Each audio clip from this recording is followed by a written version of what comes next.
positively popping its buttons, and with good reason. The automaker placed first in J.D. Power's recently announced 2016 initial quality study, the first time in 27 years a non-premium brand topped the rankings. At the recent press presentation of the 2017 Kia Cadenza, that honor was front and center, as was the fact that, in 2001, Kia was dead last. That's right, in just 15 years, the automaker jumped over 30 spots from last to first. What the hell? How did this happen? These are two questions the competition is damn sure asking. To understand where Kia is, you have to understand where Kia was. When it entered the U.S. market in 1994, timidly starting in Portland, Oregon and working its way east, Kia had only two products, the little Sophia sedan, certainly one of the most anonymous sedans ever sold here, and the Sportage, marginally an SUV, but take it off-roading at your own peril. The Sophia was a miserable failure, but the Sportage clicked, and at one point outsold the Toyota RAV4. Back then Kia, like Hyundai, was nobody's first choice. The appeal was that you could buy a new Hyundai Excel or a Kia Sophia for the price of a 3-year-old Honda Civic, making it the first new car many buyers ever owned. Resale value for Hyundai and Kia vehicles was grim, but two things began turning that around. 1. Both manufacturers were improving build quality dramatically.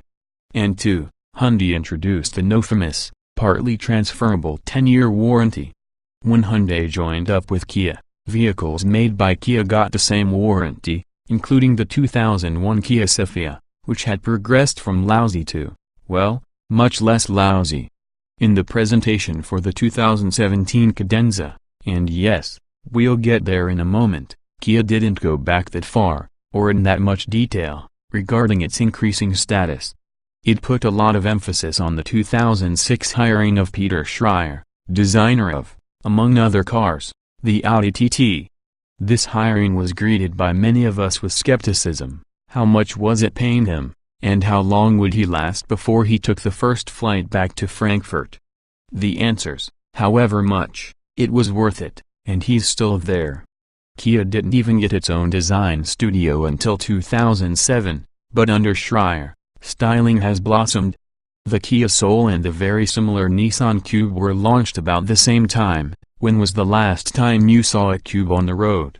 And the last generation Kia Optima was simply a masterpiece, the freshening sense, not so much. This, finally exclamation mark, brings us to the new Cadenza, which gets its first major makeover since it was introduced in 2014 as an indirect replacement for the awkward Amanti.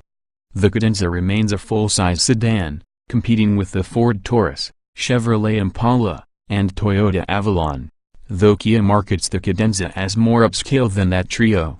A tenuous claim in 2014, that positioning is pretty darn on target for 2017. The new Cadenza is exactly the same length as the outgoing car, but is slightly wider and lower, and has a small increase in wheelbase. Visible changes aren't dramatic, but under the skin, Kia improved and refined the Cadenza in almost every area. The body is stronger but lighter, yards of structural adhesive have increased its rigidity and helped quiet the ride, and a revised suspension, still MacPherson struts up front and multiple links in the rear, helps both cornering and ride. It doesn't hurt that two of the three available models, the mid-level technology and top-of-the-line limited, have fat P24540R19 tires on alloy wheels, while even the entry-level premium trim gets P24545R18s. Brakes are bigger, and the electric assist power steering is better. Under the hood is a slightly massaged 3.3-liter V6 with 290 horses, though it frankly doesn't feel like that many. Torque, 253 lb-ft at 5,200 revolutions per minute, is helped substantially by the all-new 8-speed transmission. Kia added 2 gears, yet the transmission is still lighter than last year's. Power is more than adequate but hardly exciting, even in sport mode. As it turns out, normal is the best of the three modes. Eco doesn't seem to do much of interest. Outside, the grille is different from last year, still incorporating what Schreier has been calling the Tiger nose since 2007. I've seen a lot of tiger noses, and I have no idea what in the hell he is talking about. Otherwise, you almost have to have a 2016 and 2017 model side by side to pick out the differences. Inside, all Cadenzas have a leather interior, with the Limited upgraded to quilted Nappa leather. All the Cadenzas available at the press preview were Limiteds, which was unfortunate. Kia says the premium will be under $32,000, the technology which, as you can guess from the name, adds a lot of tech features ranging from an electronic parking brake to a nav system to a panoramic sunroof to a 14-way adjustable driver's seat, instead of the premium's 10-way seat will be under $39,000, and the Limited, which has everything the technology has plus a few features like a smart power trunk lid and heated rear seats, will be under $44,000.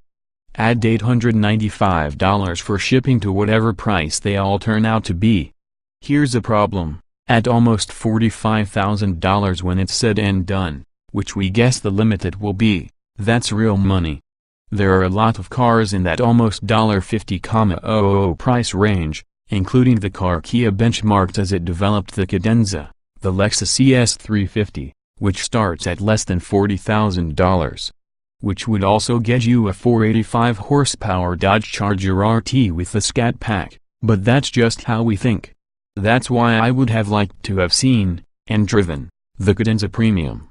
At under $33,000, it could be a hell of a bargain for a leather-clad, 5-passenger sedan, if you can do without panoramic sunroofs and such. Let's take nothing away from Kia's moment in the sun with its honorable quality assessment, but everything else has risen from the tar pit to looks, performance, a luxury feel even in some of its non-luxury cars, and just as important but often overlooked, resale value. The time to trade in your Sepia is now. 2017 Kia Cadenza specifications on sale, October price, $33,795 estimate, premium model engine, 3.3 liters. 24 valve V6 290 HP at 6,400 revolutions per minute, 253 lb-ft at 5,200 revolutions per minute transmission, 8-speed automatic layout, 4-door, 5-passenger, front engine, FWD sedan EPA mileage, 2,028 miles per gallon city wheel XWXH, 195.7 by 73.6 by 57.9 in wheelbase, 112.4 in weight, 4,784 pounds. 060 miles per hour, 6.4 seconds top speed, not show more.